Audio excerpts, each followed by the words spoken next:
Machine learning, a fundamental concept of AI research since the field's inception. From the beginning, it is the fundamental concept of AI. Okay, supervised. One is supervised learning. It is the ability to find patterns in the stream of input without requiring a human being label the inputs first. Okay, it is done it is a supervised learning.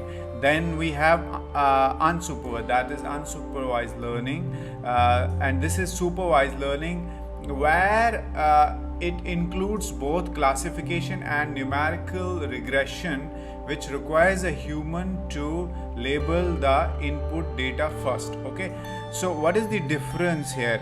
Unsupervised learning is where human being is not required.